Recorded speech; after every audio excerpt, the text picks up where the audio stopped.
Good morning learners. स्वागत करता हूं मैं आपका आपके अपने यूट्यूब चैनल शिक्षा सर्वोपरि में। आज का हमारा टॉपिक है इलास्टिसिटी ऑफ डिमांड।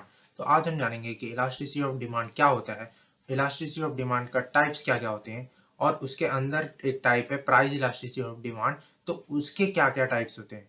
ठीक है, तो ये हम जानेंगे आज की वीडियो में। तो चलिए वीडियो को बिना किसी देरी के शुरू करते हैं।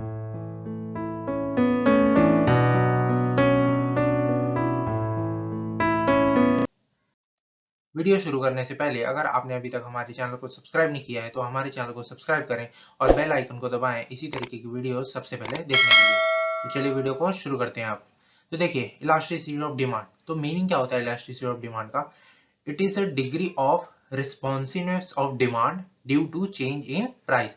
देखिए, मैं आपको इसका मतलब आसानी से समझा देता हूँ कि ये डिग्री होती है, मतलब एक चेंज होता है किस कारण से, जब प्राइस में चेंज आता है तो उससे डिमांड में कितना चेंज होता है। ठीक है, जैसे कोई प्रोडक्ट है, उसका अगर प्राइस में चेंज हो रहा है तो उससे उसके डिमांड में कितना चेंज हो रहा है, उसे हम इलास्टिसिटी ऑफ डिमांड के द्वारा समझते हैं। ठीक है, तो ये हमारा फॉर्मूला है इलास्टिसिटी ऑफ डिमांड का। ईडी मतलब elasticity of demand equals to percentage change in quantity demanded upon percentage change in price. इससे हमारा इलास्टिसिटी ऑफ डिमांड पता चलता है। तो इसको हम ऐसे भी लिख सकते हैं, delta Q upon Q into P upon delta P. Delta मतलब क्या, चेंज। ठीक है, और अपॉन क्यू मतलब बेस ईयर का price, into P upon delta P मतलब चेंज।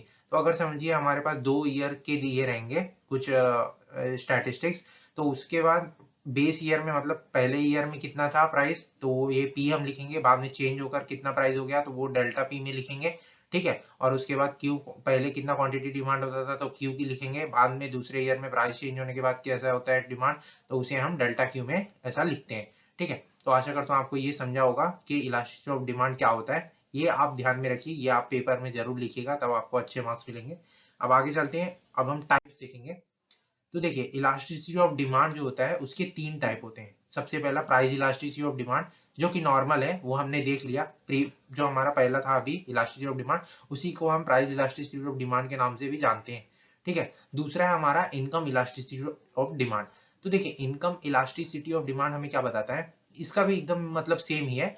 देखिए, degree of responsiveness of demand, सब में डिमांड ही चेंज होता है। ठीक है, तो वो लाइन हमें याद रखना है, degree of responsiveness of demand due to change in income. अभी वहां पर क्या था, प्राइस इलास्टिसिटी ऑफ डिमांड में due to change in price, but यहाँ पे क्या है, इनकम इलास्टिसिटी ऑफ डिमांड में due to change in income. ये आप ध्यान में रखिए। ठीक है, तो इसका भी फॉर्मूला वैसा ही आएगा जैसे हमने देखा था। क्या है ये, ई आई आएगा, वहां पर ई डी था क्योंकि डिमांड था, यहाँ पर इनकम है तो ई आई। ठीक है, तो elasticity of demand, elasticity of income elasticity हमें क्या बताता है, percentage change in quantity demanded of good act upon percentage change in real income of consumer. देखिए, प्रीवियस में हमने क्या देखा कि यहाँ पर जो नीचे था वहां पर लिखा था percentage change in price, but यहाँ पर हमें क्या दिया है, percentage change in income of consumer. तो बस यहाँ पर ये चेंज है, बाकी और कुछ भी चेंज नहीं है, सेम रहेगा। तो फॉर्मूला में भी वैसे ही आ जाएगा, demanded quantity demanded delta D X upon delta Y, यहाँ पर डिवाइड है डी एक्स अपॉन वाई। ठीक है, तो सेम ही है, वहां पर कुछ भी चेंजेस नहीं है। ठीक है, तो तीसरा है हमारा type cross elasticity of demand. तो क्रॉस इलास्टिसिटी ऑफ डिमांड का मतलब क्या है, क्रॉस मतलब जैसे सब्स्टिट्यूट गुड्स। ठीक है, सब्स्टिट्यूट गुड्स में क्या होता है, नॉर्मल एग्जांपल में दूंगा आपको जो आप जानते भी रहेंगे, टी एंड कॉफी का। ठीक है, तो tea and coffee are substitute goods. तो इसमें हमारा क्या बताता है, cross elasticity of demand, degree of responsiveness of demand same line है, ड्यू टू चेंज इन, अब यहाँ पर सब्स्टिट्यूट गुड्स आएगा। वहां पर इनकम था, इसके पहले हमने प्राइस देखा, अब यहाँ पर सब्स्टिट्यूट गुड्स, तो ये हमारा क्रॉस इलास्टिसिटी ऑफ डिमांड हमें बताता है। ठीक है, अब क्रॉस इलास्टिसिटी ऑफ डिमांड का फॉर्मूला क्या है, फॉर्मूला वही आएगा, percentage change in demand of X upon percentage change in price of Y. एक प्रोडक्ट के प्राइस चेंज होने के कारण दूसरे प्रोडक्ट की डिमांड में जब चेंज होता है तो उसे हम क्रॉस इलास्टिसिटी ऑफ डिमांड कहते हैं। जैसे एग्जांपल लेंगे, अगर हमारा प्राइस चेंज हुआ टी का, तो उससे डिमांड क्या चेंज हुआ, कॉफी का, वो हमें क्रॉस इलास्टिसिटी ऑफ डिमांड बताता है। फॉर्मूला वही है, delta D X upon delta P Y. ठीक है, demand quantity demand of X upon price of Y जो कि चेंज हुआ है नेक्स्ट ईयर में, divided by D X quantity demanded of X जो पहले था अपॉन प्राइस ऑफ वाई जो प्राइस पहले था वाई का।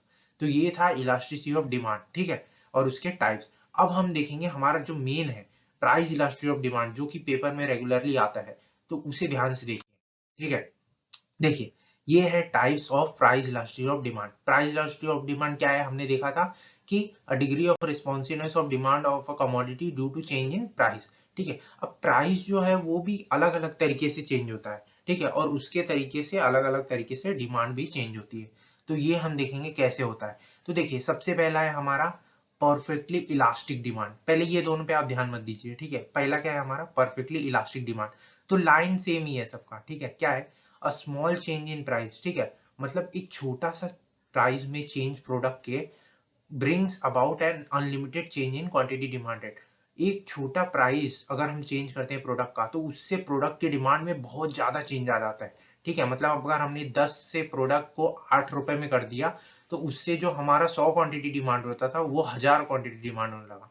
तो ऐसा चेंज जब आता है प्रोडक्ट में, तो उससे हम कहते हैं परफेक्टली इलास्टिक डिमांड उस प्रोडक्ट की। ठीक है, तो ईडी हमारा यहाँ पर, ये आपको फॉर्मूला याद रखना पड़ेगा, पेपर में लिखना जरूरी है नंबर अच्छे पाने के लिए।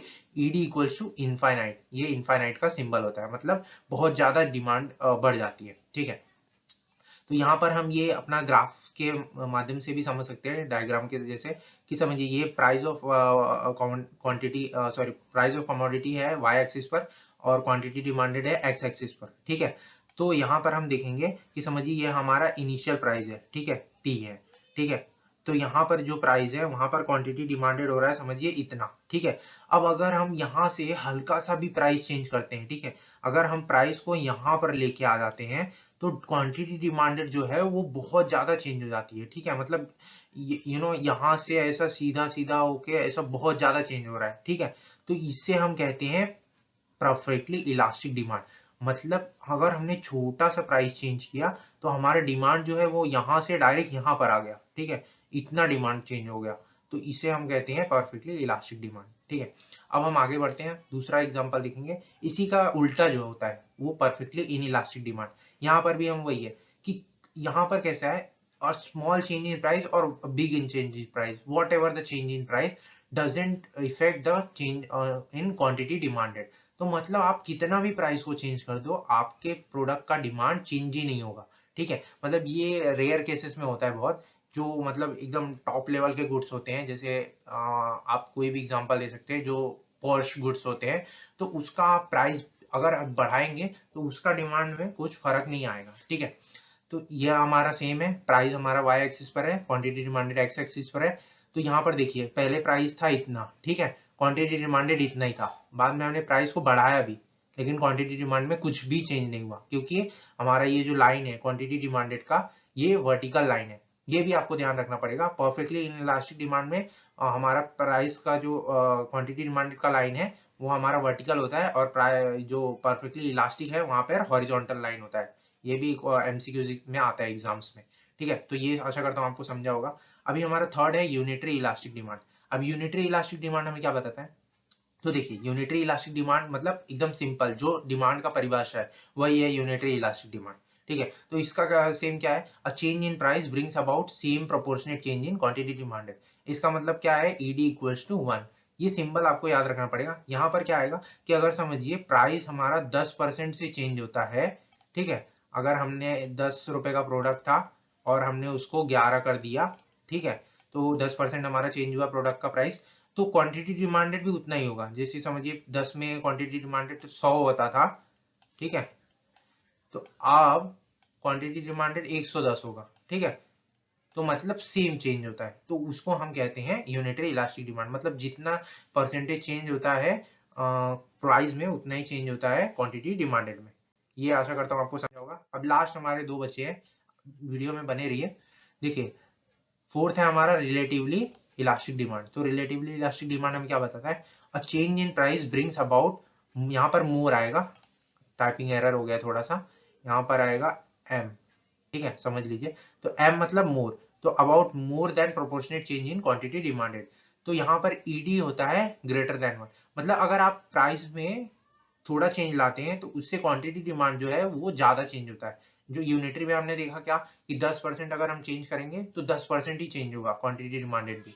लेकिन यहाँ पर थोड़ा उल्टा होता है, यहाँ पर अगर हम 10% चेंज करते हैं प्राइस को, समझिए प्राइस को हमने किया 10% चेंज, तो हमारा क्वांटिटी जो होगा वो 12% से चेंज होगा या 15% से चेंज होगा। तो उसे हम कहते हैं रिलेटिवली इलास्टिक डिमांड।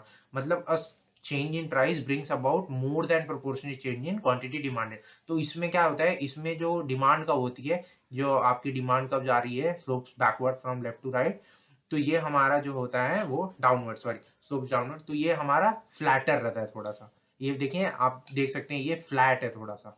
और रिलेटिवली इनइलास्टिक में क्या होता है, थोड़ा स्टीपर होता है, मतलब थोड़ा स्ट्रेट लाइन जैसा होता है। तो यहाँ पर सेम इसका उल्टा होता है। यहाँ पर अगर हम चेंज करते हैं प्राइस को, तो जो क्वांटिटी डिमांडेड होता है वो उससे कम चेंज होता है। जैसे आप यहाँ पर देख सकते हैं, हमने प्राइस को इतना चेंज किया, बट क्वांटिटी डिमांड जो है वो थोड़ा सा ही चेंज हुआ। तो ये हमारा रिलेटिवली इनइलास्टिक डिमांड में बताता है। तो यहाँ पर ईडी लेस देन 1 होता है, और यहाँ पर ईडी मोर देन 1 होता है। तो यहाँ पर क्या है, a change in price brings about less than. आपको यही दो वर्ड याद रखने हैं, यहाँ पर मोर देन चेंज है और यहाँ पर लेस देन चेंज है। ये आपको ध्यान में रखना है दोनों को याद करते समय। तो आशा करता हूँ यहाँ पर हमारा वीडियो खत्म होता है। आशा करता हूँ आपको वीडियो जरूर समझ में आई होगी। अगर वीडियो समझ में आई हो और कॉन्सेप्ट आपको क्लियर हुआ हो और वीडियो अच्छी लगी हो, तो प्लीज हमारे चैनल को सब्सक्राइब करें और इस वीडियो को लाइक करें और दोस्तों में शेयर जरूर करें। और इसी तरीके की वीडियोस देखने के लिए हमारे यूट्यूब चैनल शिक्षा सर्वोपरि पर बने रहें। धन्यवाद।